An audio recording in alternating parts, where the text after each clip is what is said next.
Salut! Aujourd'hui on se retrouve pour un challenge. Alors je crois que ça faisait un petit moment que j'en avais pas fait sur la chaîne. Mais comme on dit, mieux vaut tard que jamais. Et aujourd'hui on se retrouve avec un petit challenge que j'appréhendais un petit peu parce que soit j'avais de la chance et je tombais sur des bons pinceaux, soit c'était totalement l'inverse et ça allait être une totale catastrophe. Alors franchement, vous allez voir tout au long de la vidéo, mais je m'en suis quand même plutôt bien sortie, hein. De toute façon, je pense que ça peut se voir sur mon visage. Je vais donc vous laisser avec la suite de la vidéo pour que vous puissiez voir si j'ai eu quelques petites péripéties ou pas.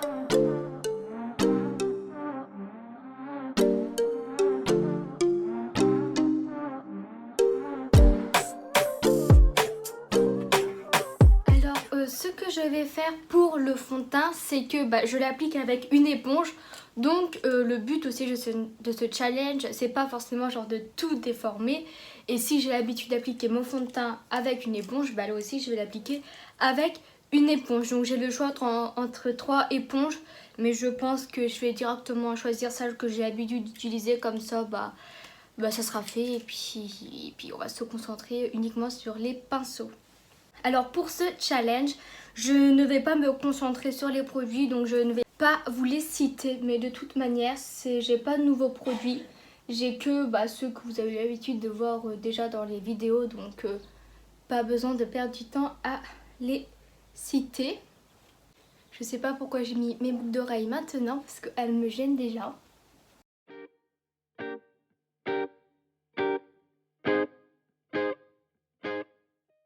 Pour l'anti-cerne, c'est pareil, je l'applique avec une éponge, donc je vais aussi l'appliquer avec une éponge et je passerai directement, on commencera le challenge avec donc la poudre.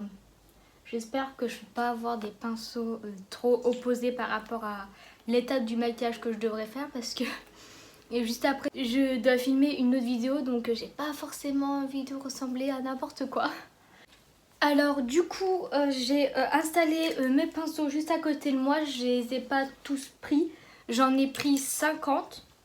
Je les ai comptés pour pouvoir tirer au sort sur le téléphone le pinceau, parce que sinon j'avais eu l'idée de y mettre dans une boîte et de tirer au sort, mais j'avais peur qu'avec ma main j'arrive à détecter si c'était un gros pinceau, donc c'était un pinceau pour le teint, ou si c'était un petit pinceau, un pinceau pour les yeux. Donc je me suis dit je vais faire comme ça, ce sera du pur hasard tout simplement. Et donc je vais commencer. Alors du coup j'ai mis de 1 à 50% généré, le pinceau 32. Donc ce que je vais faire, c'est que je vais vous montrer une ou deux fois les pinceaux, comment ils sont disposés et tout, pour vous ayez un peu un ordre d'idée plutôt, ça sera mieux. Et je vais vous montrer parce que je dois prendre le pinceau 32. Alors du coup le 32 c'est 2, 4, 6, 8, 10, 12, 14, 16, 18, 20, 22, 24, 26, 28, 30, 31, 32. J'arrive pas à le voir. Je dois poudrer mon teint avec un pinceau plat. Alors super. Du coup, c'est parti, il n'y a pas le choix. Heureusement que c'est une poudre libre et pas une poudre compacte, parce que je crois que ça aurait pris encore plus de temps. Ah mais non, oui. En fait, je dépose d'abord la poudre avec la houppette qui est dans la poudre. Et après, avec un gros pinceau, j'effleure tout mon visage pour enlever l'excédent et en remettre là où légèrement où j'en ai pas mis. Bon c'est ce que je vais faire du coup. Généralement, j'en mets pas mal au niveau des cernes. Je tapote pour bien qu'elles s'imprègnent dans mon anti-cerne et dans mon teint en général. J'insiste sur les ailes du nez, j'en mets sur le nez aussi parce que ça fait partie de la zone T, au niveau du menton. Donc là je vais effleurer tout mon teint avec ça. Je sais pas si ça va vraiment fonctionner, hein. Et je sais même pas si du coup tout mon teint est bien poudré. Faut pas que j'appuie trop fort non plus pour éviter de tout déplacer. En tout cas, je sais pas si vous pourrez le voir, mais mon pinceau est coloré de la couleur de la poudre. Donc je pense que ça a quand même fonctionné. Maintenant, ça va être au tour du bronzer. Le bronzer, le 25. Donc je vais vous montrer quel pinceau est le numéro 25. Alors donc 2, 4, 6, 8, 10, 12, 14, 16, 18, 20, 22, 24, 25. Et plutôt pas mal ça. Je m'en sers plutôt généralement pour appliquer de la poudre, par exemple sous le contour des yeux. Mais c'est plutôt pas mal. Alors c'est parti. D'habitude, j'ai plus l'habitude de prendre un pinceau plus petit, plus précis pour le faire, mais c'est pas grave, hein, je pense que ça va faire l'affaire de toute façon, ça va faire un effet plus diffus.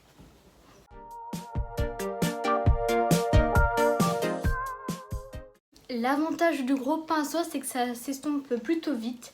Et là, il va falloir que j'ai un pinceau poudre assez précis, parce qu'en ce moment, j'aime bien remettre légèrement de la poudre là et un peu sur le front pour mieux estomper, pour faire un rendu encore meilleur. Donc je vais tirer ça au sort. Ce sera le pinceau 24, donc je vais chercher ça.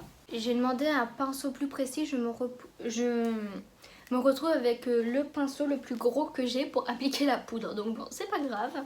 Ce que je vais faire, c'est que je vais le pincer comme ça pour être du coup précise. Donc le front. Ça va être autour du blush, le numéro 21. On reste beaucoup dans les 20 là. C'est que je ne voulais pas qu'il arriva. Je dois faire mon blush avec ce tout petit pinceau. Super. Je pense qu'aujourd'hui, je ne vais pas mettre beaucoup de blush. J'essaye de prendre un clair pour éviter que ça se voit de trop, que c'est pas appliqué avec le bon pinceau quoi. On remonte. On essaye de faire un semblant d'estompage.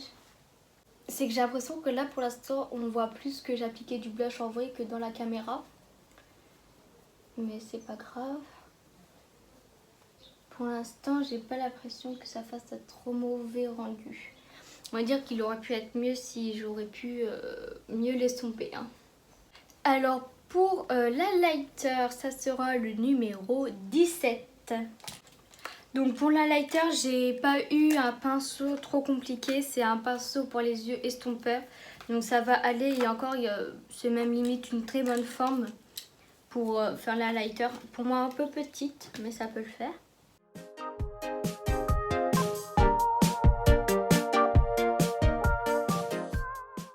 Je pense que je vais faire les sourcils maintenant parce que j'ai hésité, soit j'essayais de faire avec un pinceau, soit comme j'ai des crayons, prendre les crayons, et j'ai décidé de prendre les crayons pour me faciliter la tâche, parce que si par exemple je devais faire mes sourcils avec ça, je pense que c'est même pas la peine que j'essaye, parce que il est énorme le pinceau, donc je vais faire avec le crayon, ça sera mieux. Parce que après, de toute façon, même pour les sourcils, après il y a l'étape du goupillon, et là c'est sûr que j'allais pas tomber sur un goupillon, que je n'ai même pas mis, donc bon, raison de plus.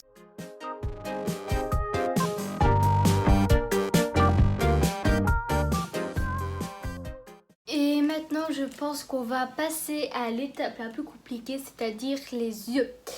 J'ai très peur, je dois vous avouer. On va commencer par un pinceau qui va me servir à faire ma couleur de transition, ou du moins à faire mon creux de paupière.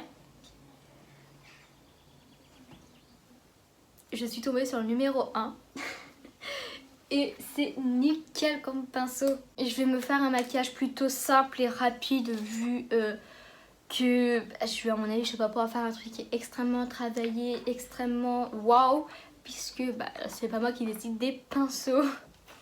Donc oui, je vous ai pas montré, j'ai un pinceau un peu comme ça, donc c'est nickel. Je pense que je vais essayer de mettre cette couleur, que je vais en même temps appliquer à mon ras des cils inférieur. Je l'ai pas dit, mais j'ai même pas pris la peine de mettre une base à paupières ou de l'anti-cerne sur ma paupière, parce que si je dois avoir un pinceau qui, comme le résultat du maquillage n'est absolument pas garanti, je voulais pas prendre la peine de bien faire accrocher le fard. Donc voilà, là mon but ça serait d'avoir un autre pinceau, soit plus précis ou pas, parce que même lui il irait très bien, pour intensifier mon creux de paupière. Ça sera le numéro 19. J'étais en train de me faire la réflexion que j'aurais peut-être dû remettre les pinceaux au fur et à mesure que je les utilise, parce que du coup le numéro 19 n'est pas le même que le numéro 19 au début. Et c'est ce qui fait que je suis tombée sur ça pour intensifier mon creux de paupière. Ça va pas être possible, hein. Je vais essayer de bien pincer les poils. On a un peu de violet, hop, on légèrement, on va peut-être pas abuser. Ah non, en fait ça marque pas du tout. Ça ne marque absolument pas même. J'ai vraiment légèrement quelque chose, hein. J'ai même pas pensé à vous rapprocher pour que vous voyez mon sublime maquillage. Alors du coup je vais reprendre mon premier pinceau et je vais estomper le tout. Et l'avantage qui est bien, c'est que des fois je reprends ce même pinceau pour en reprendre de la couleur la plus foncée et en réappliquer. Donc bon, c'est ce que je vais faire aussi. Donc ensuite je vais mettre une couleur sur ma paupière mobile. Donc ça je vais l'appliquer au doigt, donc c'est ce que je vais faire aussi. Mais je sais pas trop laquelle appliquer, je vais appliquer celle-là.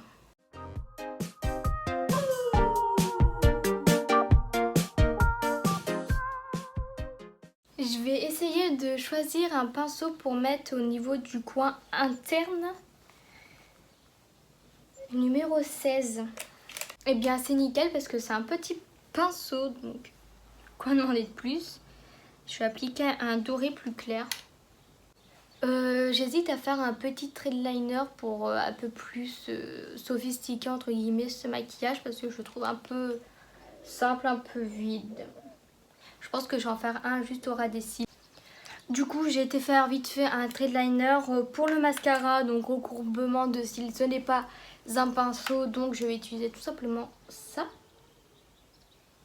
Puis pour le mascara c'est pareil, c'est le goupillon, la brosse qui est dans le tube du mascara, donc je vais utiliser ça. Et après il restera les lèvres, et les lèvres c'est pareil. J'utilise pas de pinceau à part non, j'utilise pas de pinceau à part par exemple un gloss, le pinceau qui est dans le gloss. Après ce que je peux essayer de faire, c'est quand même prendre un rouge à lèvres en raisin et choisir un pinceau et l'appliquer avec le pinceau au pire. Comme ça, ça fera un peu plus de challenge parce que à la fin du maquillage, du coup, elle est un peu inintéressante pour vous parce que il n'y a pas de pinceau. Donc le temps que ma première couche de mascara sèche, on va passer aux lèvres et je vais donc tirer un numéro. Et ça sera le 19, encore une fois. Alors vous allez sans doute pas me croire, mais j'ai tiré un tout petit pinceau, un peu pinceau liner ou pinceau par exemple si on va être précis pour les lèvres. C'est vraiment parfait. Franchement, ce challenge, j'ai eu quand même pas mal de chance, hein. Je suis tombée sur des bons pinceaux, hein. Alors, j'ai choisi mon rouge à lèvres. J'imprègne bien le pinceau de produit pour éviter d'y retourner toutes les 2 secondes, hein. Faut juste que j'évite de trop trembler. Pour l'instant, c'est pas très homogène, hein, je dois bien l'avouer. Au sens où on voit tous les coups de pinceau et qu'il n'y a pas la même opacité partout. J'ai un peu l'impression que je vais pas réussir à avoir un résultat opaque, homogène. Bon, je pense que j'ai fait le plus gros avec le pinceau, je vais passer avec le rouge à lèvres.